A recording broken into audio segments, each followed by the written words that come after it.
Okay, good evening, everyone.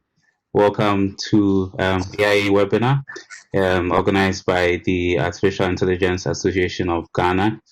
I'm going to be your host. My name is Joe Budu.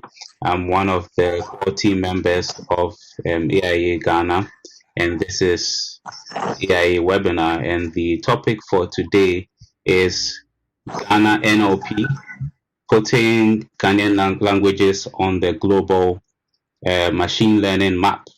And we are going to talk about topics such as what natural language processing is, what is the importance of NLP to Africa and African languages.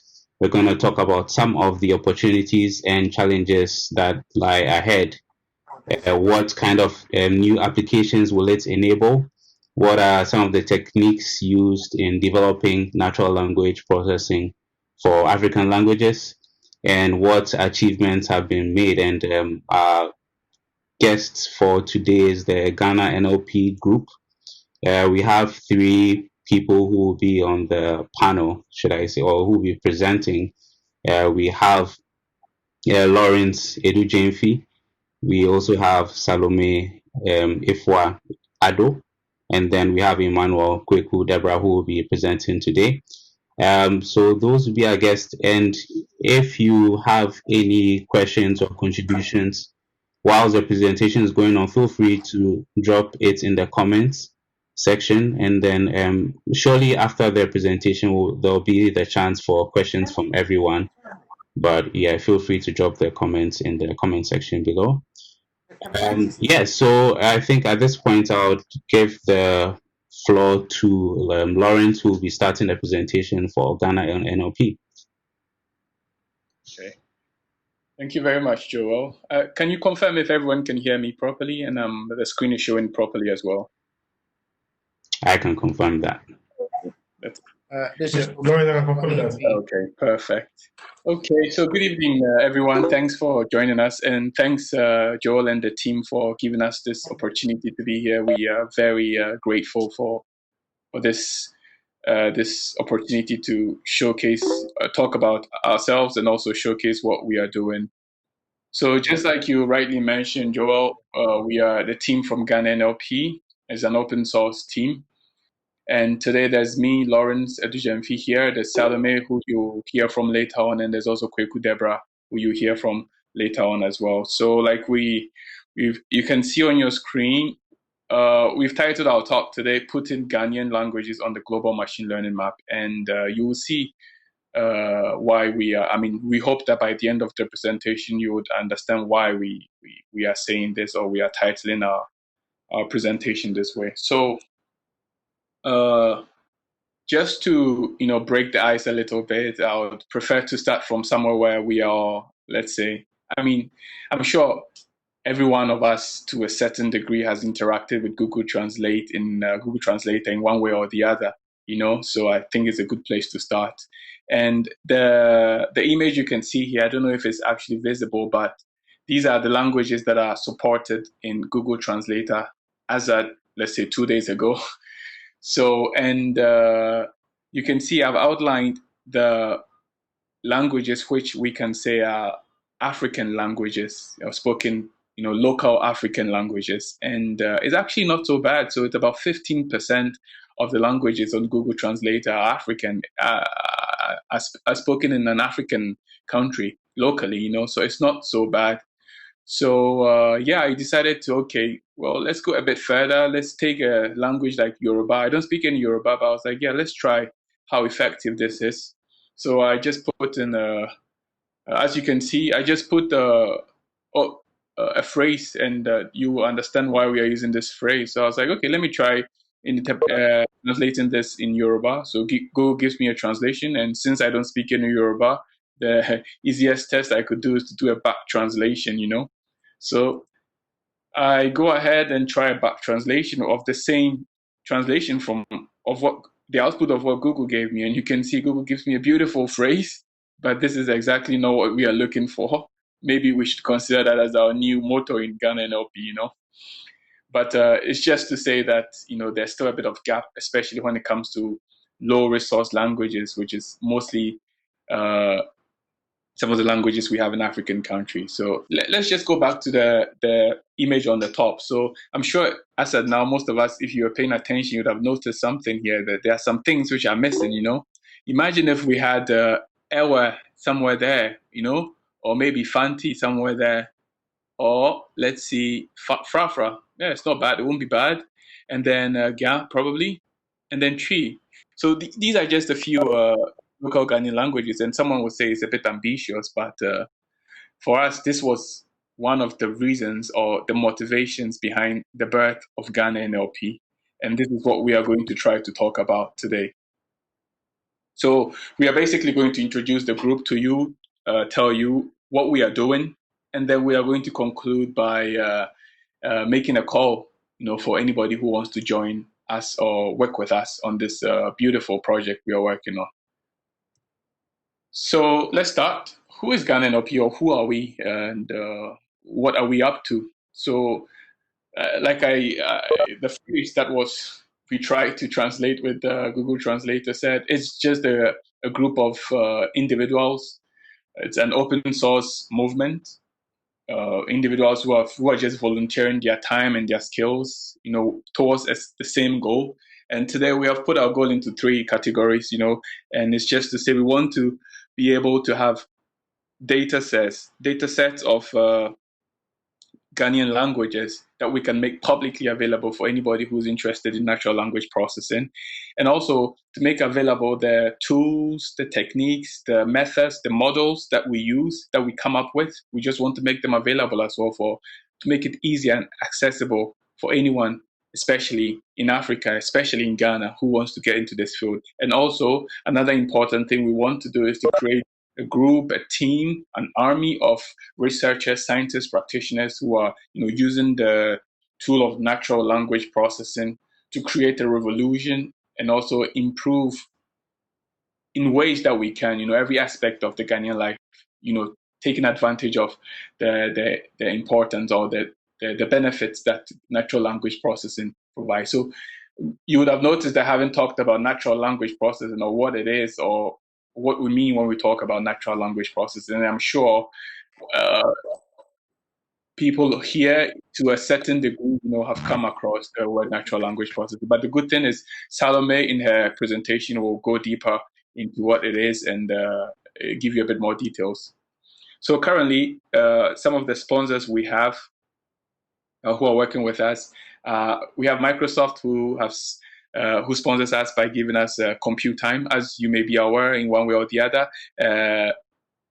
Machine learning models, especially when it comes to larger ones like those that are used in natural language processing, they take a lot of time to train. So they've given us a huge amount of GPU and CPU space on Microsoft Azure that we use for training our models. And then we have Algorand, which is the startup from the founder of Ghana NLP, actually, Dr. Paul Azunre. And they are basically the brain behind Ghana NLP. And there's the Ghanaian American Journal, which we would say is the official media partner of Ghana NLP. Just a bit more details on the team and who we are. So this is just the organizational chart, and the idea is to use this to tell you about the team that we have, the teams that we have in Ghana NLP. So basically, we've put the teams under engineering. So engineering, it's people who are involved in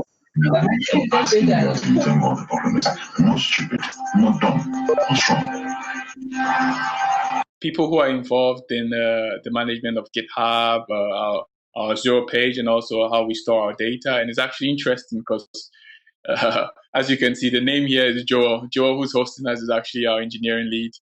And we've got also the communications team, which is in charge of putting out all the things that we do out there, and also all the blog posts and all that. And we've got a huge team as well working on data, because that's, as you will all attest to, data is a huge backbone of what we work on. So there's a team dedicated to gathering data and how we store it or how we pre-process it to be used by the different models.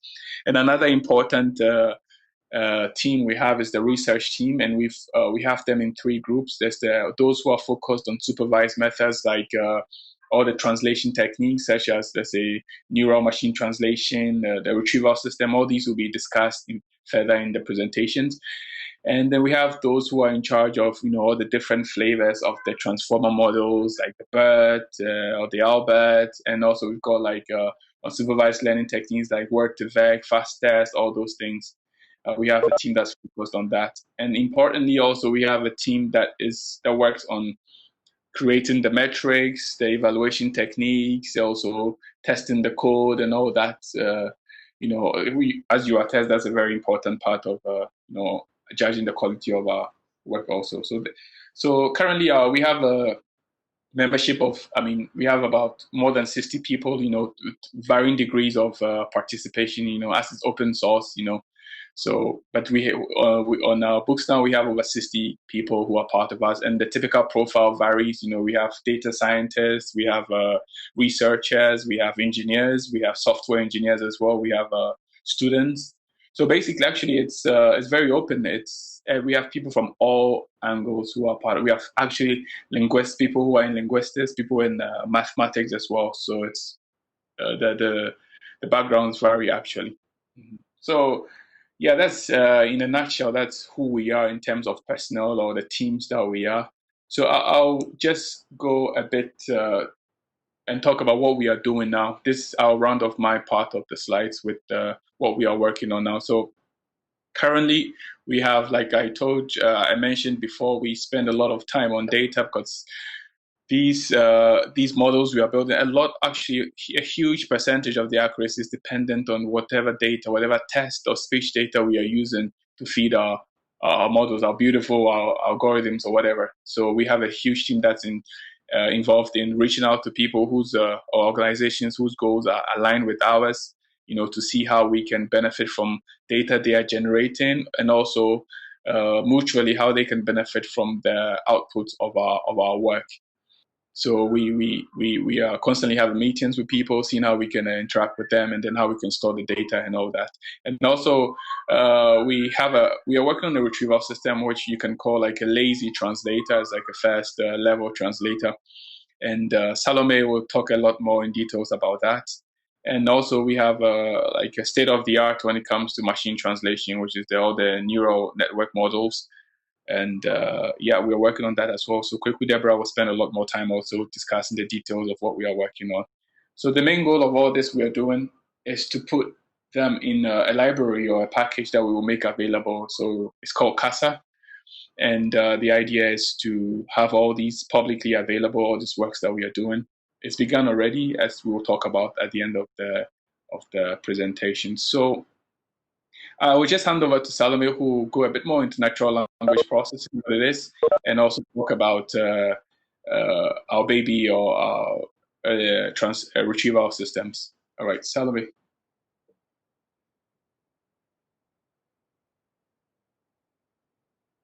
Yeah, hello everyone. Thank you, AIAG Ghana, for this opportunity to present on what we are doing as Ghana NLP. Yeah, so the first thing we're going to look at is what is natural language processing, because if there's a novice here, maybe the person may not know what it is. So natural language processing is a field of AI where systems and computational algorithms are built to understand and analyze human language data.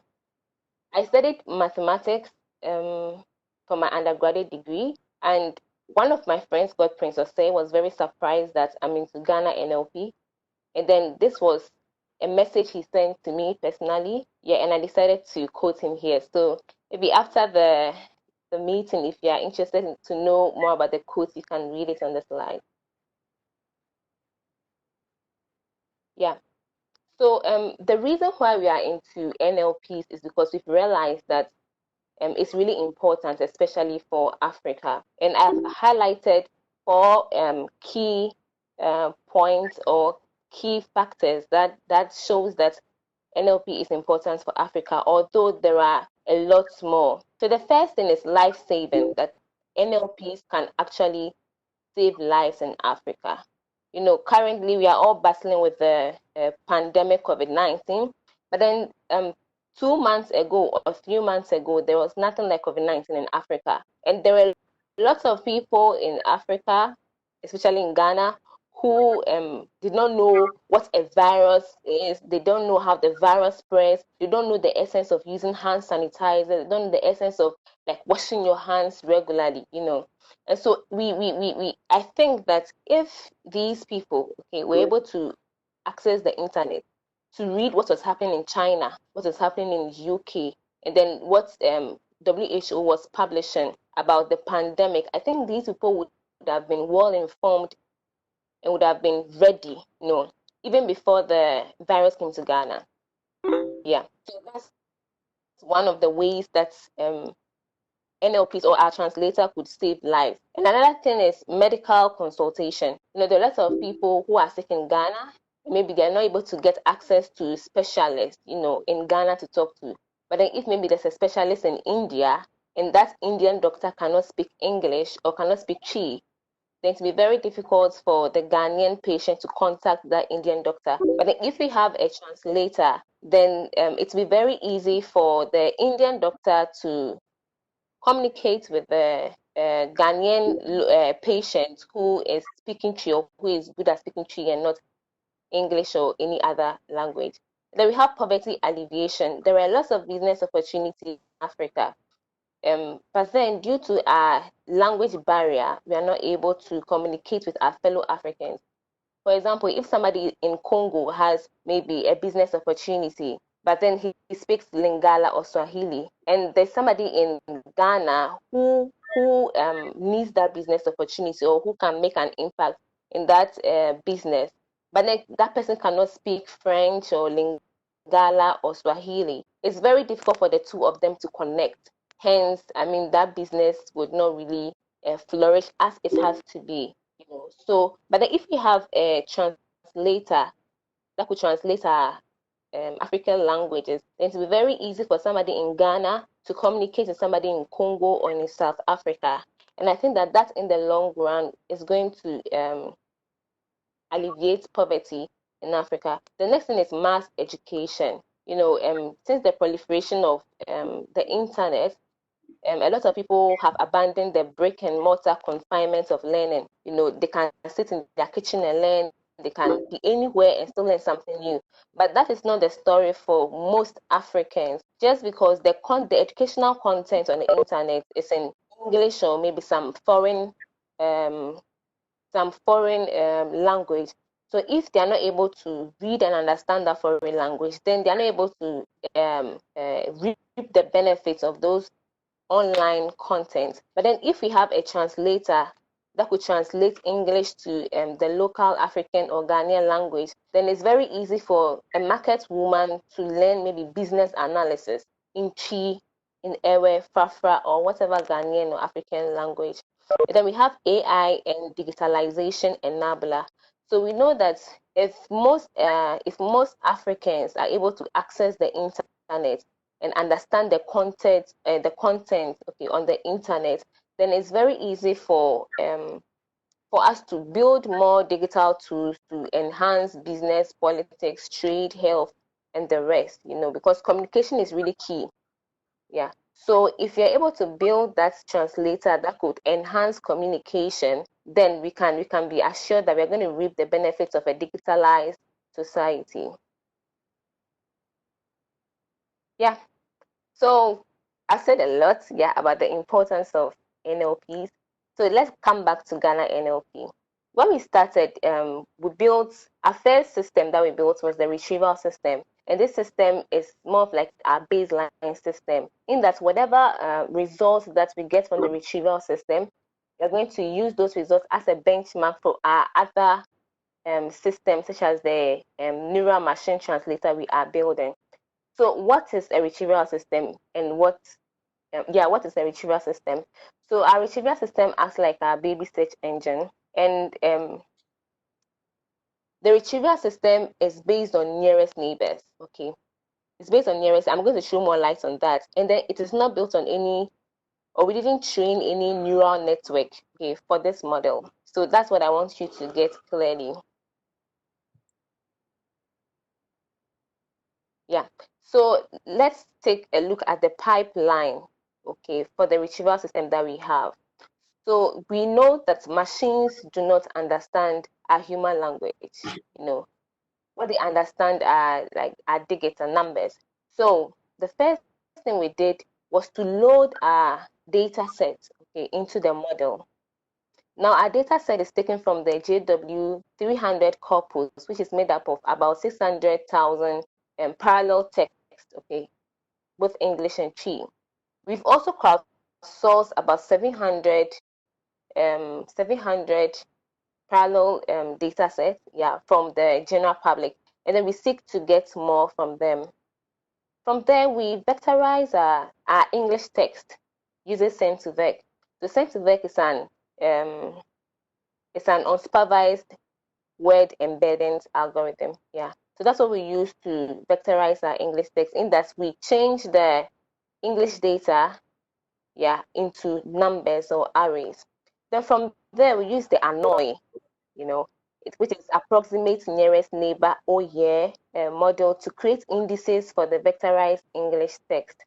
And then ANNOY also helped us find the nearest neighbor for vectorized English text. So what the ANNOY does is that whenever you convert your English text into vectors, it gives it indices. And then after it had given it indices, whenever you call any of the English text, it finds the nearest neighbors, of that vector using a distance metric, maybe the Euclidean or the Manhattan and the others.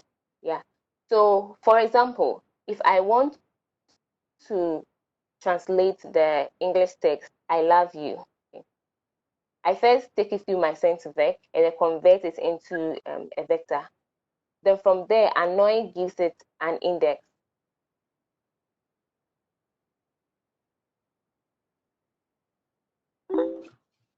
From there, ANNOY gives it an index. So if ANNOY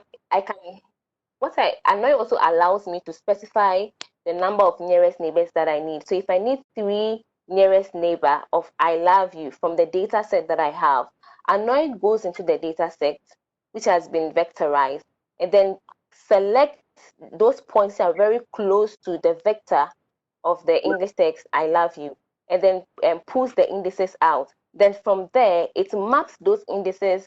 So it takes you back to the Chi text, and then takes the indices of the Chi text.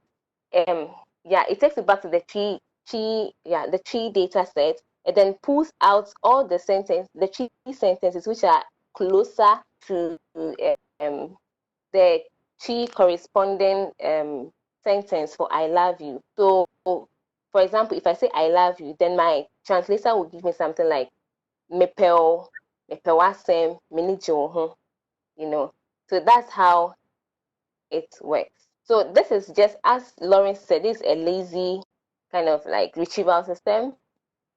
But then we have moved on, we have taken a step further to build a neural machine translator. And So thank you, Salomey. Thank you, Lawrence. Let's talk about the neural machine translator. So what exactly is neural machine translator? What is what you call NMT? Well, that is a technique used to translate from one language to another. That is, could be English to Chi, Chi to English, Chi to Ghana, Chi to depending on the language you want to translate to. Another meaning could be converting a sequence of words from one source language like English to another target language like Chi. Now, a lot of systems have used NMT, such as the Google Translator or chatbots such as Siri, Alexa, or Google Assistants. All these are systems which uses NMT. So let's understand neural machine translation on a base level. So let's say you're fluent in Chi and English. You want to translate from come home, which is English, to Chi. Now, first of all, you read the sentence, which is come home, understand it or make a meaning out of it, which is what we call the thoughts. Then from that thought, you can translate to Chi. That is exactly how neural machine translator works. It reads the source sentence, which is the English language in this scenario, and makes a thought out of it. Then from that thought, it gives you the target language. We'll dive more into it as we go on. So what are the characteristics required for a neural machine translator? The first thing is that it should be able to persist through sequential data, and that is done with the help of recurrent neural networks such as LSTM, or the long short-term memory, or the gated recurrent unit, which can persist through sequence of data series of times. Another thing is that it should be able to handle different lengths of the source language and the target language. An example could be like an example where you can see the English language is how much I enjoyed those evening. And the tree language is the tree sentence is you can see that the length of the tree is different from the length of the English. And then a machine translator should be able to understand and translate in this scenario. Now, as I talked about the neural machine translator or the NMT, it has two parts, which is the encoder and the decoder. What the encoder does is that it takes the source language, which is in this scenario the English language, and creates a thought out of it or a meaning, and it gives that meaning to the decoder. So in this scenario, let's say you're trying to come home to the tree language. To come home is given to the encoder. The encoder creates a meaning or a thought, which is the vectorized form of, let's say, positive 0.5, positive 0.2, and that is given to the decoder. The decoder then translates from that thought towards the target language, is the tree. That would be grapheme. That is how the encoder-decoder system works, or the sequence-to-sequence system works. Another thing is that the encoder and decoder have some similarities and differences as well. One thing is that the encoder works the same way in both training and inference phase, but the decoder works in two ways. In training is different, and in inference is different. We'll talk about that as well. So, how do we use LSTM or gated recurrent units to train and sequence-to-sequence model? So, in the training phase for the decoder, we use what we call teacher forcing to train the decoder to map the English context towards the tree context. What exactly is teacher forcing? And teacher forcing is, let's say, for example, I'm given a homework, okay, and write numbers which you don't know how to write. Your mom and your dad will hold your hand to write the numbers every day, and as you go on, she leaves you, or he or she leaves you, and you start writing on your own. So as you do, so it's holding you on to write, teaching you how to write it by force. And as you are going, you are knowing it as you go. That is how the force is. Giving the decoder the correct answer to learn. And as it's learning, as time goes on, it becomes perfect and it knows the correct answer as it goes on. So we use that forcing to train the decoder, giving it the correct answer, right, to know the answer as it goes on.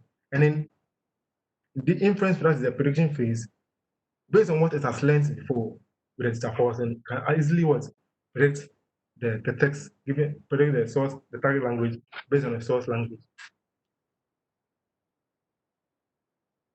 Now, how do we improve upon a sequence-to-sequence or NMT model? And one of the major ways is to have a large data set. And currently, we are using the JW300 data set, which is about 600,000 per sentences, English and Cree, which is really, really small. NMT requires about 1 million or millions and millions of per sentences to make it better. And we have small. We want you guys to help us improve on our model. Another way you can actually improve NMT is using attention mechanism. Let's see how the attention improves NMT. Now, when you're translating a sentence from one language to another, you don't really go word by word. Rather, you focus on some words and some words and get much focus. So let's try with this example. Let's say I can go back. I jump up, open the door, and run into his arms.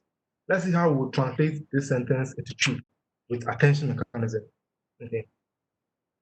So typically, you have to go word by word, but human beings, we don't go word by word, we go phrase by phrase. So I'll take this phrase by phrase, and you see how the attention mechanism helps in translation. The very first phrase you might catch up is, I jumped up, which translates into tree to sorry. The second phrase is opened the door. That is could be a pronoun. And the last phrase would be and run into his arms. Yeah, very mano atu. So see that phrase by phrase, not word by word, making the translation much faster and easier for the system.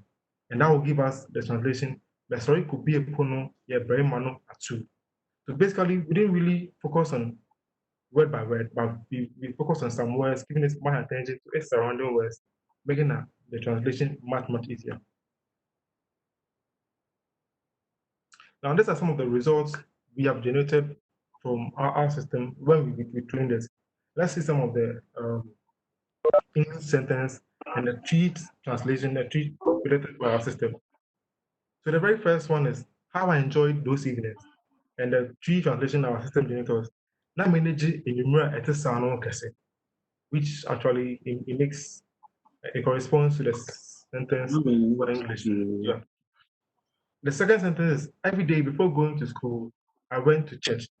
Let's see what our system generated. What I think was now me call sorry and a biara answer na mako school. And see that also corresponds to the sentence above, or the English sentence above. Let's see the very last one. How are you personally affected? Let's see the tree sentence. Then na ewo sahu niyama.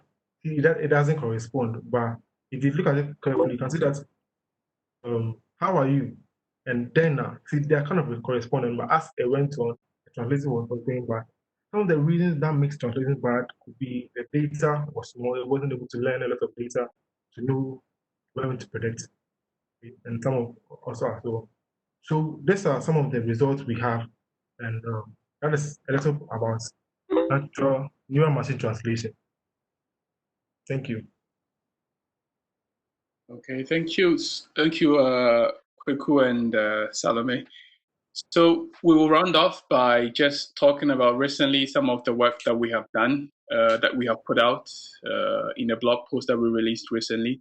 So as far as we are aware, we can say, and this is not to boast, but we can say we've released the first computational map of a Ghanaian language, and yeah, we'll just touch on that quickly, and then we'll end the presentation. So Kweku and Salomey have talked about, the models and how we feed them with the data and all that. But as you're aware, let's limit ourselves to, let's say, text only. You want to train a machine to translate text from one language to the other. I mean, you cannot just feed all these models that are created, or these algorithms that are created in machine learning. You cannot just feed them with the text, as we see it. You cannot feed them with the strings. So you need to find a way to give them the input in a way that they understand. And usually computers are good with numbers. So we have to find a way to translate the words into numbers. So basically you're looking at trying to find a vectorial or a list of numbers that represent each word. But the added requirement or constraint is you need to be able to maintain the semantic and syntactic meanings of the words, how much it makes sense and how correct the eventual sentence should be. So here you can see an example of, let's say, using real values to represent, let's say, blue or orange and stuff like that, But a good, so this is what we will call a word embeddings. When you are translating from words to real value vectors, we'll call it, you are creating word embeddings for them. But a good word embedding should be able to capture the relationship between words also, between words, between phrases. And, linguistically should be able to maintain that relationship. So there's a very popular example we use in NLP, typically in word embeddings. We say when you take a king and you subtract the man out of it, and then you add a woman, you should be able to get a queen. So basically, it's more with word embeddings, you're able to perform these algebraic operations on the vectors that you have, And if you look at the second image, you look at the second part of the image below, you see if there are relationships in terms of tens. Good word embedding should be able to, capture that, represent that difference when you try to represent them. Like, it should be able to group the present ones and the continuous ones as well. And if you have relationships such as countries and capitals, you should be able to capture the relationship also. So we'll just talk a bit more about it. So we said, okay, so if you're trying, there are several ways you could represent words, for a machine. We had earlier versions like, let's say, one-hot encoding or bag of words. But the problem with these is you had what we will call a sparse vector, full of a lot of zeros, which makes computation extremely difficult. So word embeddings tries to alleviate this, by creating capturing the same meaning, but in a lower dimension, but don't be deceived. It's still it's multi-dimensional actually. So, because typically you would have like a vector of length 100, 300, 600 for a typical word embedding. But the good thing is they are dense. It's not full of zeros, And so, as you know as well, I mean, typically as you start to go above 3 dimensions, it becomes almost impossible to visualize or to make meaning out of it, But the good thing is there are several tools that are available these days for, reducing the dimensions of these multidimensional vectors or matrix, and then being able to visualize them or make sense out of them. So we have the principal component analysis, or we have the TISNI as well. And we just UMAP also, which I haven't shown here. But I mean, for the purpose of this presentation, we will not explain it. I mean, it's beyond the scope of this presentation. But these are things you can read about, how to represent these. But the good thing also is, so if you're familiar with TensorFlow and the TensorBoard, they provide a tool for visualizing embeddings after you've trained. And now they've made it actually that embedding visualizer available, as a standalone tool, so you can basically visualize your own embeddings or your own vectors. If you have a set of vectors or tensors, you should be able to visualize them. So this is how it looks basically. You have the visualization panel here, which helps you to see the reduced dimensions of your words and how they are represented in the word space. And on the right, you have like an inspector panel, as we would say. So this basically tells you the relative distance between the word you are considering, the main word you are looking for, and all the words and how they are close to it. And it tells you the distance from them as well. So that's the part which is very useful, a very useful thing to know. You can select how many nearest neighbors you want, how many closest words you want. And we have the dimensionality reduction techniques as well. So like I mentioned, you can do it using PCA or TISNI, and there's UMAP here, and you can actually, create some custom ways. For instance, if you want to do this check of man, woman, king, queen, you're able to do that using this tool. The very good thing also is you can just upload like I said, you can upload your own tensors, and metadata, and you should be able to visualize them, and you can actually publish or share your final embeddings of the visualization with people. So we have used this tool to we did we played around with word embeddings and used this tool as well. So we just talk about that quickly. So like we said, we created the first computational map for tree. We use tree because basically when you have the pipeline ready, you can use it for any language as long as you have the data on it. So we are using the same data that Salomey and Kweku talked about, the JW300 data, which is, this is the largest data of local language you can find. Now, it's a bit noisy, yes, with some numbers and some English words still in there, but at least that's one of the things we found out, that it's still we're able to capture the point of what we are trying to do, And so finally, we have about 22 unique words that are represented in our embeddings. And so we use the package called GenSim. Some of you may be familiar with it. So GenSim is a tool used for natural language processing. It helps you to train these embeddings. It actually provides an option for fast test or word to vec, which are ways to, of creating word embeddings. There are several ones like global vectors, or you can actually use the flavors of the transformers as well, like the bird and all those things, unsupervised, other unsupervised ways to create word embeddings. But for the purpose of this, we've used the fast test for creating the embedding. So on the right here, you see the typical pipeline. So basically, we are just taking in the data, which is all the parallel. So in this case, since we are creating embeddings for tree only, we are just interested in the tree sentences. So we just dump all our tree sentences in there, and then we do a bit of cleaning, pre-processing it, removing all the punctuations there. Not all of them, but the ones that occur commonly. And then we create the tokens out of it. Just a second. I think I'm running out of battery.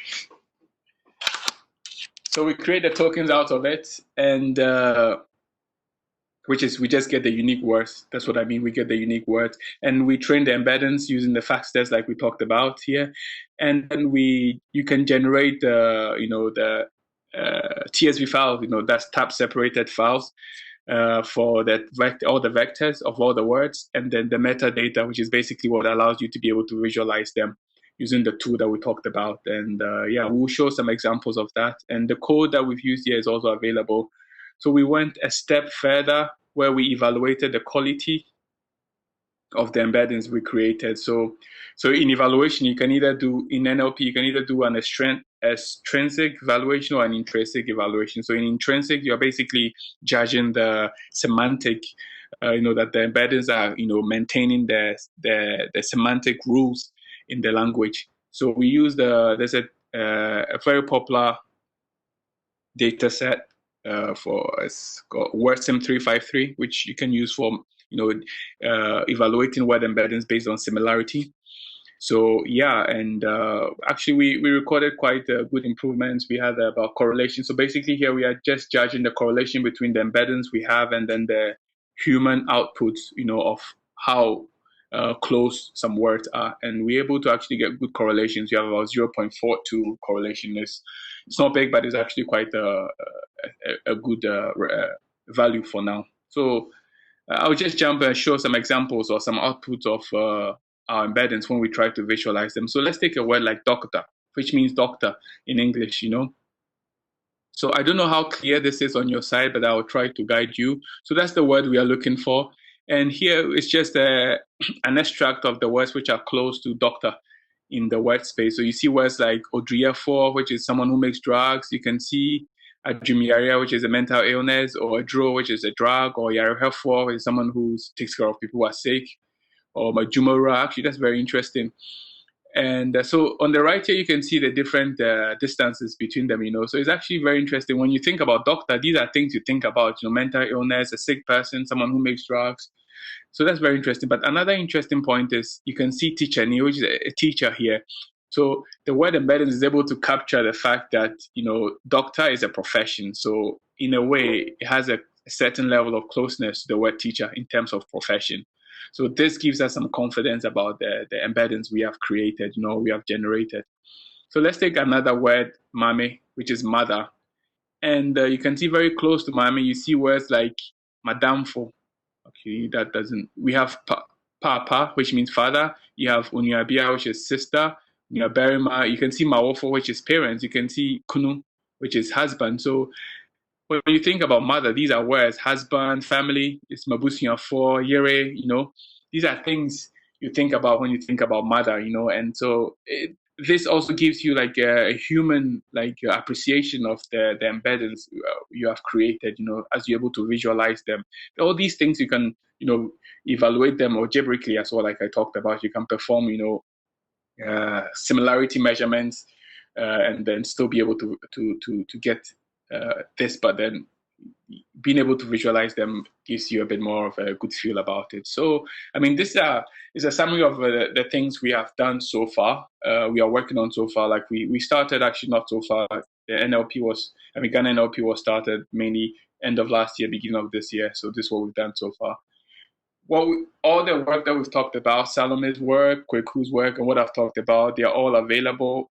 We make them available. If you go to our GitHub repos, we have all of them there. So like we talked about, we are working on an API called Casa, and even though it's not ready, we make available the notebooks that we use or the code that we are using and some of the data set as well. They are still available, so you can just visit our GitHub and then our GitHub account and take care and access these things.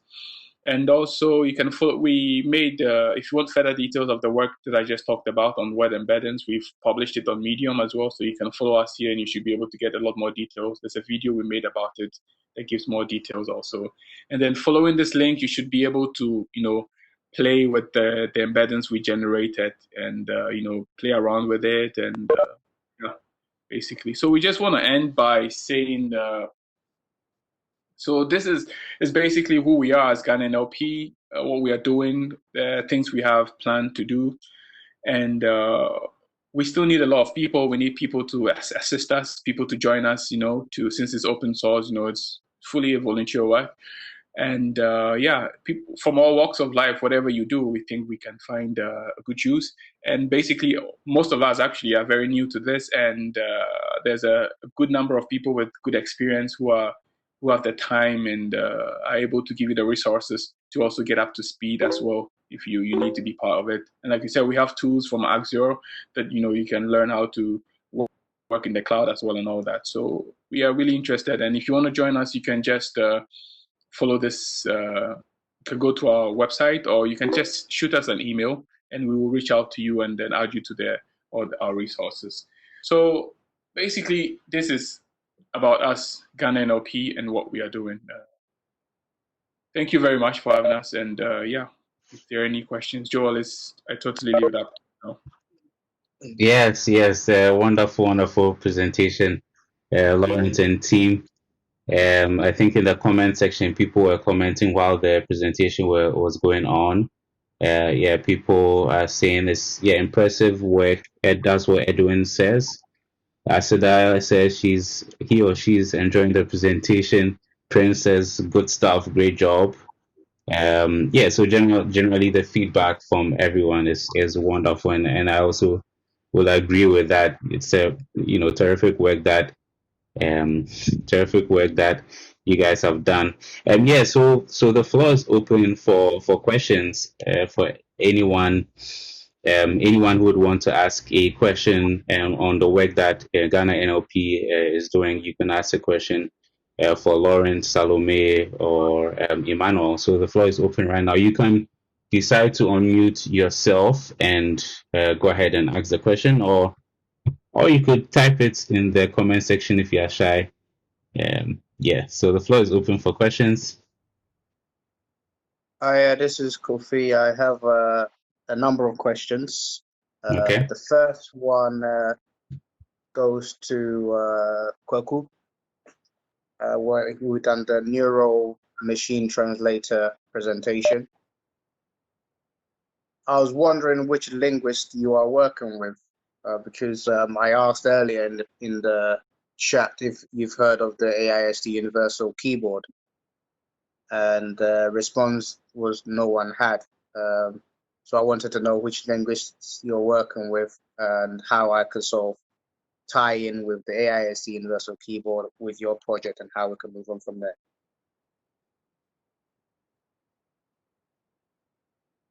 Quick, would you want to take that?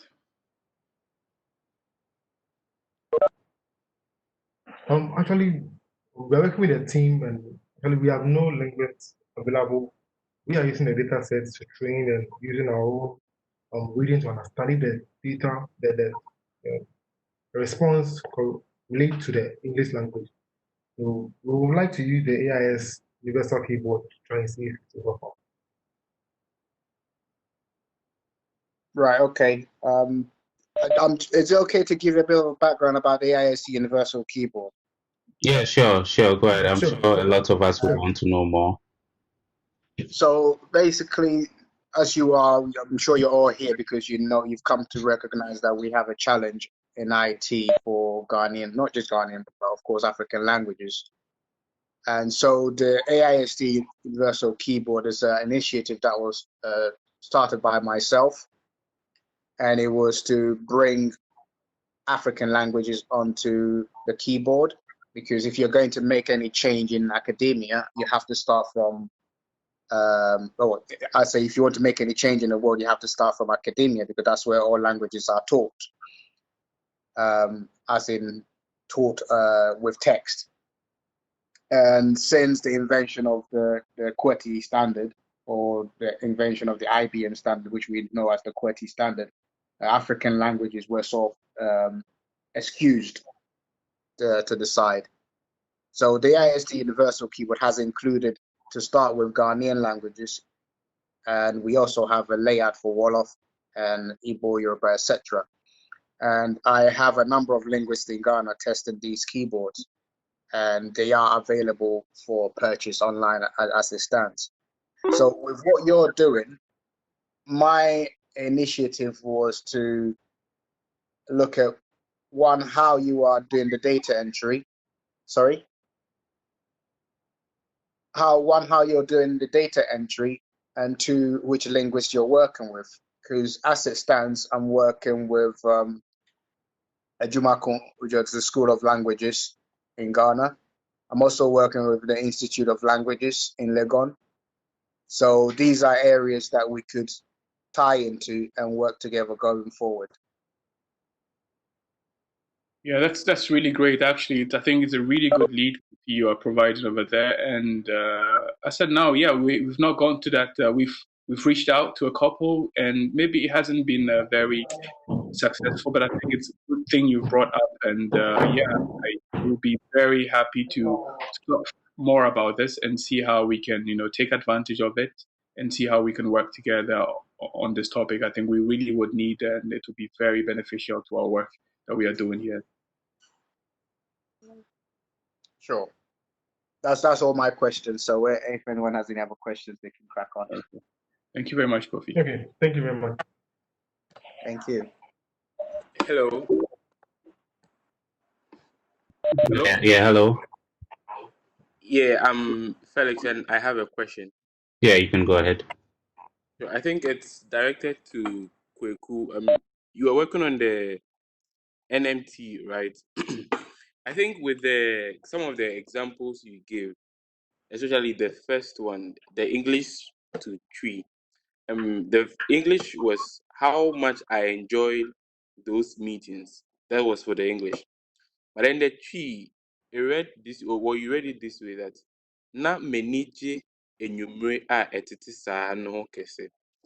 My problem has to do with the J part, someone could read it na menije or na menije. So then how do you sort of get that semantics into the tree translation? I don't know if the question is very clear. That's for that part.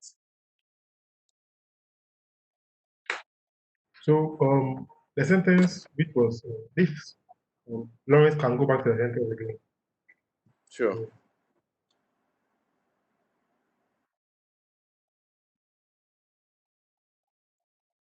I think you missed it. Was it this one? How much I enjoyed this movie. Is it this Very one? good, yeah.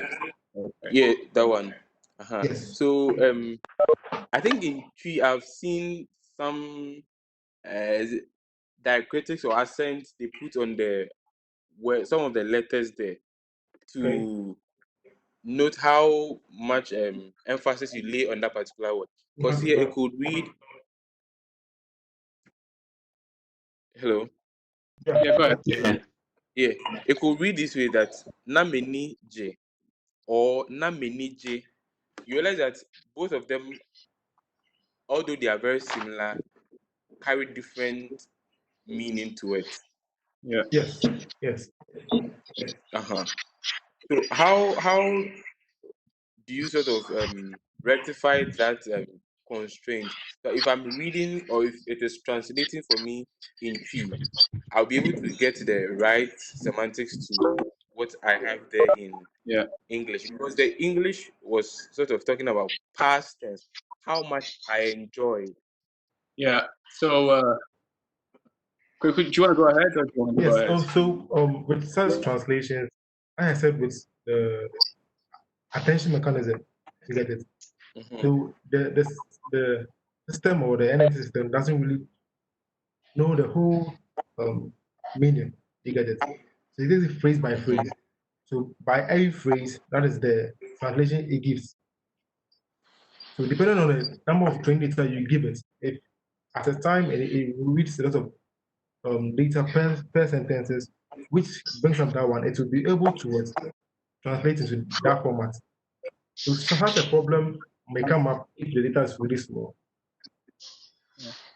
And Kweku, just to add a bit also, Felix, to what Kweku is saying as well. I think it's a very interesting point you raised, and this is one of the interesting things that come up as you learn. You go into details in in the language. And I'm sure linguists, and as you rightly pointed out, this is a very interesting thing. So, there are several dialects as well, so how the Ekuapem will write this probably may be different from how Asante Twi would, but in Asante Twi, there are no accents for sure, So I don't know if you've seen someone read Asante Twi before, even if the person is a really good or very fluent, you find them coming back because he starts and says "Namanije," and then he realizes, oh, actually no, that's not it, and then so it's very interesting. And these are things. It's actually one of the projects that we have, as we go further as well, to see if there is a way after we've been able to use the text or the tree or the data as we have it now. We see if we can improve models by introducing accents, in letters, in words, and see if it helps the model in one way or the other. And this for us is a huge area of research. We could start to say, what, maybe we should improve our tree language by starting to add accents. For instance, some words are, let's say a word like ka, you can also say ka, but then one is nasal and one is not. So how do you tell the difference? So these are interesting areas of research, and I'm glad you brought the topic up. Sure. Yeah, And one more question. Okay, go ahead, Felix. Yeah, the other one also has to do with with English language. If you are doing the birth model and everything, we have stop words in English language. So like the comma, full stop, the accent, and all those things. It helps in using the birth language model to work. Are there something like that with the Twi language? So if you have any of those words, you could just cut them off so the real semantics of the word come out. Well, currently we didn't use any stop words when pre-processing the Twi language. So we don't have standardized stop words in Twi. So we try to use all the words since we don't really know stop words. So part of our team are actually generating the stop words so that we can actually use that to get the actual semantics of the Twi language. So we will try and do that, and that will improve the translation. Okay. Yeah. I mean, yeah, that too. Yeah. You could join and you could help us with that as well. Sure. So the thing with stop words, Felix, especially in Twi, you need to be very careful. Like in English, it's well studied so much that it's easy to know what is a stop word. You can say "and" or whatever is a stop word, but a word like "na," for instance, could in a sentence could be a stop word, but in another sentence could mean mother. So you have to be very careful. And if you look at many here, you have to be very careful to remove when you're removing like even punctuation. It could completely change the sentence in Twi as well. So it's a very interesting difficulty. And I think as we study, we work on NLP with our local languages, we'll start to identify these things. How to even create a lemmatizer, like a stemma, a tree, and all that. These are very interesting branches of research that I think we can work on. Yeah. Sure. Yeah. So I think that's a very good question. So there were some responses in the comments that I would want to read. So Edwin says that I think for the issue of semantics is going to be quite hard, as one word can have different meanings based on where the word is in the sentence. It is even present in English. The attention mechanism will be more accurate depending on the size of the data set. I see Adu is also saying that the kind of dialects being spoken can also determine if the E turns to an A. Okay, so someone has a question, and this is Asida. She is asking that what Twi dialect is the JW300 in for someone who studies Ekuapem Twi in basic school? It looks like Ekuapem Twi to me. I would like to know how the team plans to handle the different dialects of Twi in the future. Yeah, so that's the question to the Ghana NLP team. Yeah. Salomey, do you want to take this one off? Yeah. So most of the sentences in the JW300 corpus is in the Kwapin tree.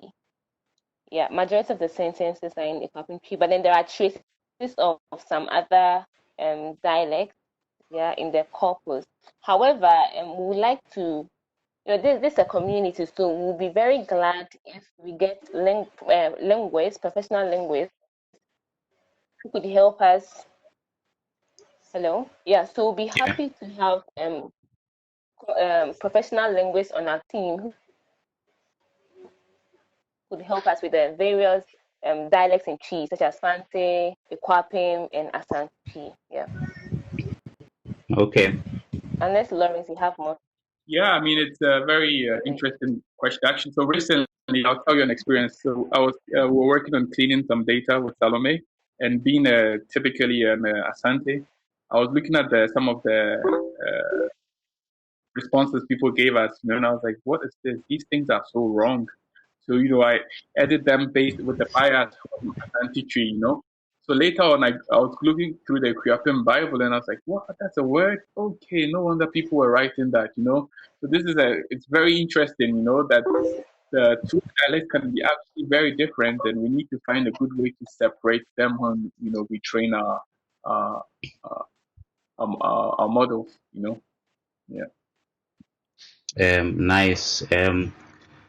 So at this point, we'll take more questions and contributions, but I just want to say, for those of you that just joined, this is the Artificial Intelligence Association of Ghana webinar. We are hosting this webinar, and the topic has been Ghana NLP, putting Ghanaian languages on the global machine learning map, and we've had our panelists from Ghana NLP, Lawrence, Adu-Gyamfi, Salomey, Afua, Addo, and then Emmanuel, Kweku, Debrah. Now, if you are interested in joining the Ghana NLP team, Lawrence, you can put the website, and the email is on the screen right now.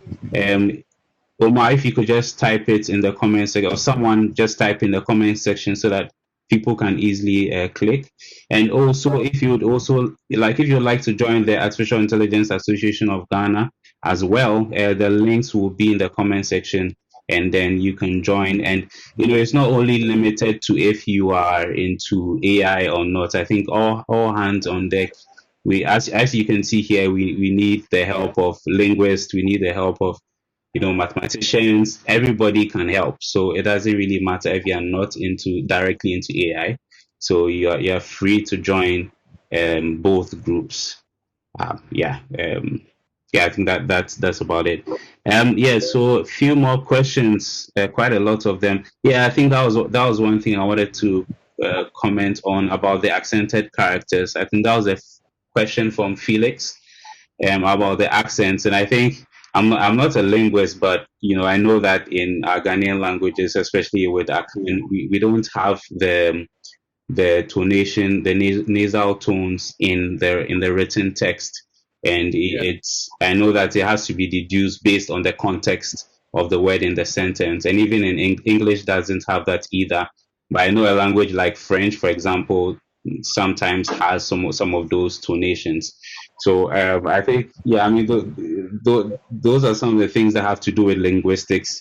As a reader of a particular language, you would have to know the context that the word is in, and then give the appropriate. I mean, tree is all about tones, so you knowing the context of the word and the right tonation to give there is all about the language and understanding it. So I think someone contributed. So that's Kofi Asiedu. He's saying that accented characters are used to denote the nasal tones, like A with what symbol is that? Is that a tilde or caret something? Uh, and Irene is saying that another area of interest is related to the translation of proverbs and idiomatic expressions. And someone is laughing. I'm not sure whether that will really be possible. Maybe when we get to general intelligence, we'll be able to do that. But yeah, Lawrence, maybe you want to touch on that if you want. Proverbs and idiomatic expressions. Well, yeah, that's an extremely difficult. Extremely But difficult. the good thing with the attention mechanisms and the state of the art of NLP, it's that it's increasingly finding. It's actually improving a lot. If you've seen, well-resourced languages like French and Spanish and all that, it's actually very interesting. The kind of that the translations can sometimes capture these nuances and stuff like that. So we are not very far off. It will take some time, but I think it's almost there. Yeah, nice. Let's see. We have a lot of questions here. Okay, so Samuel is saying that dialect translation from Epiapim to Asante will be much easier than, say, Asante to Fante. That's true. Okay, so Kofi is also asking, has the team heard of GIFEC? How much involvement do you have with Microsoft? Yeah, so this is a question to the team. Have you heard of GIFEC? And also, how much involvement do you have with Microsoft? Well, personally, I haven't. So I'll say that. Mm-hmm. Yeah, personally, I've also not heard of GIFEC. Yeah. So yeah, we'll be very happy to get more information. If later on at the end, if this is something that we could follow. Was it Kofi who asked about this, or? Yeah, this was Kofi. Yeah. If that's okay. Yeah, we'll be very happy to get more information about it and see how we go. And about our involvement with Microsoft. So basically, they gave us about, quite a lot of compute time on Microsoft Azure. So like I said, we're able to create GPU and the CPU instances on Azure and then train, just load our models on there, leave them running for days, And basically, as of now, that's the kind of involvement we have with Microsoft, or the sponsorship of Microsoft. And as part of it, we also have we can use all the packages that come with it, like Microsoft Teams, Microsoft Office, and all the Microsoft Planner and all that stuff that comes there. Yeah. Okay, nice. Was someone asking a question there? I was gonna ask, have you thought of doing like an offline version of your project? Well, yeah, eventually that's one of the things that was like, okay, yeah, we basically need to get, for instance, now the main one we want to get out is the retrieval system, at least get it working. And then eventually we can start looking at use cases for it. We could have an offline version at the end, but we want to get the working system out. Then afterwards, the use cases will bring themselves, I think. I don't know if that's the kind of question you're asking. Yeah, the reason why I'm asking is most of the time in IT, if you look at most of Africa, we have until recently, we don't have many data centers that store sort of local content. So, this web event that we're having is being hosted outside the country to start with. I know it's well distributed, we can all access it, but it would be ideal to have more local content. So, I don't know if you ever came across the time where we had to scratch cards to call the US or the UK or Ghana. It's the same kind of system that Ghana have now. When you make any call on the internet, say WhatsApp or Zoom or whatever, it goes outside the country, then come back within the country. And that's because we don't have the infrastructure to host these systems. Now, the point I'm making today is if we start doing more things offline, then we'll be able to build a foundation, the base. So we'll have servers hosted in Ghana, data centers in Ghana. I know recently there has been data centers being hosted in Ghana. But I'm thinking of the infrastructure and going forward. So we're not so dependent on either foreign aid or foreign infrastructure, if that makes sense.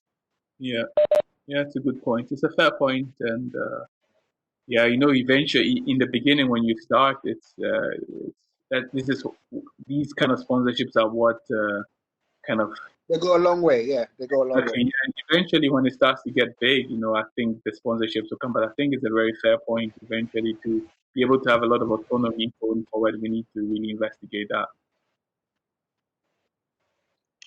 Okay. And that's where Giffic comes in. So we'll have a chat. We don't want to make this conversation all about this, but we'll have a chat later on about Giffic and how I'm working with them and how we can tie in together. That would be awesome. Thank you very much. Just to say, I'm going to have to excuse myself because I'm in Germany and it's getting to like 12 midnight. Yeah. So thank you all for having me here. You've got my details. I've also signed up to the AIAGH.net website, and we'll crack on another time. Definitely. Thank you. Thanks so much, Kofi. Thank you. Bye-bye. Bye. All right. So more comments and questions. So Aseda is saying, also you realize that sometimes spoken tree, I would call this street tree, LOL, sounds different from the red tree or the book kind of tree. So she's saying that in the future, if you have to do some tree text to speech, you would have to take that into consideration as well. Nice presentation. Any comments? Thank you for that. Yeah, she has a point there. Yeah. And we need to take that into account. Yeah. Okay, let's see if we have any. Yeah, so someone was saying that I'll suggest we get Prof. Ajekum on board to help with the tree. I don't know who that is, but maybe somehow you can link him up with Ghana NLP. And someone is saying that he can get you Prof's contact, or can you get Prof's contact? He's asking whether you can get his contact. Okay, another Samuel is asking whether the first Samuel can get Prof's contact. Okay, that was a bit confusing. Yeah. Sorry? That would be awesome if we could get the contact. That would be very great. Yes. So Samuel, we need Prof's contact if you can get it. So link up with Ghana NLP with the email, or link up with their email and then let's connect on that. Yeah, hi. Yeah, hello. Yes. Hello. Yeah, can you hear me? Oh, yeah, we can hear you. We can hear you. Good evening. Yeah, how are you doing? Okay. Doing great.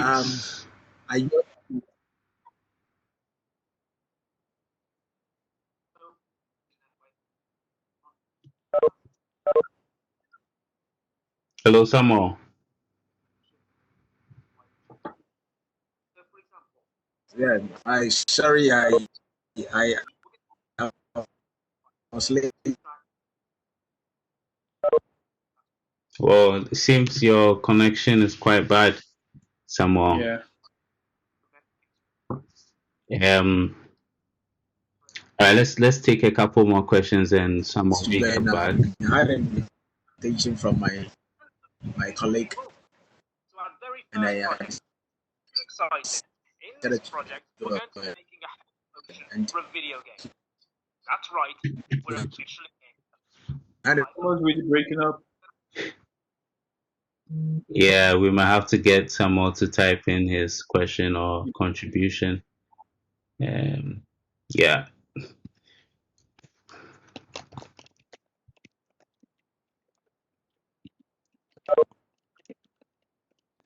Okay. Okay, so someone has a question. Is this project a plausible starting point for NLP newbies with probably either no programming language or little programming language? What should someone know before joining? Kweku is asking this question. Okay, Kweku, what you have to, the only thing you need, to join this, to join our community is the passion, and the interest to make an impact in the society, especially with regards to NLP. Yeah. So it's the interest and the passion. When you come, we are going to train you. We have teams, different teams working on different stuff. So when you come, you get somebody to mentor you and to train you to become an expert in NLP. Yeah. All right, you heard that the only skills required is one, passion. So once you have that passion, you're free to join Ghana NLP. Yeah, so we have another question from Mo. He says, I have a meeting with the president of Language Association in Ghana soon. They want to involve Ghana languages people. Yeah, so Mo, please connect with the team at Ghana NLP. And Yeah, sorry? that would be really great. Is that even more? I don't know whether it's Stephen Moore, but I can assume it's Stephen Moore. Yeah. Yeah. Okay. Okay, so please connect with the team more. All right, let's see. Edwin is asking a question here again. How is the team handling typos? I'm Fante, but I make lots of mistakes when I type. Yeah. That is a Should I take that? Yeah. So what we do is manually we correct such typos, but it's stressful. And then I so much wish that there was maybe an algorithm that could do that. But for now, we do it manually. Okay. Let's see. Okay, so this is Samuel's question, the second Samuel. So someone is asking how data collection efforts currently. I know there was a Google form a while back. What do you think could be improved on that regard?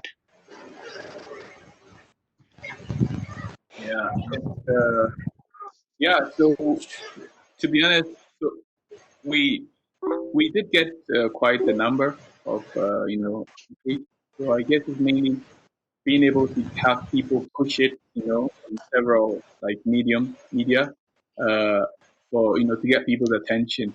That would be good because I mean, even if this didn't travel far, we managed to get about 300, which is nothing, but at least it was like good solid 300 sentences of everyday treat or language sentences being said. So that was quite a good start. So yeah, we would really need it to be pushed, to everywhere so that we can get people just typing in, because having 1,000 people typing 2 sentences, that goes a long way to be like a good solid beginning. All right, nice. So I can see someone has kindly provided the contact of Professor Ajekum. So Lawrence and team, you can pick up the details in the chat and connect with him. Thank you so much, Samuel.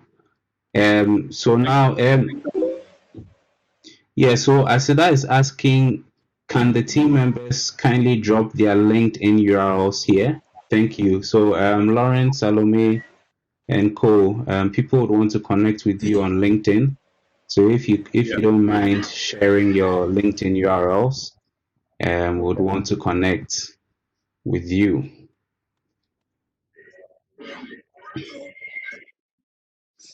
Okay, any other questions, people?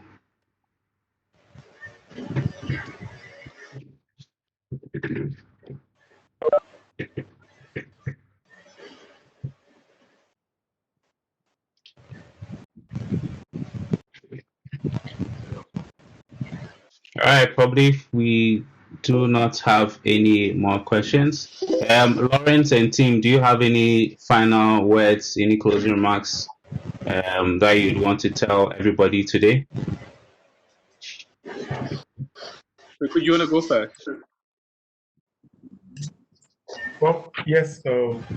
What I would like to say is we need more hands in the team helping us to improve our Ghanaian language. This is our very own language. No one can help unless we ourselves do it ourselves.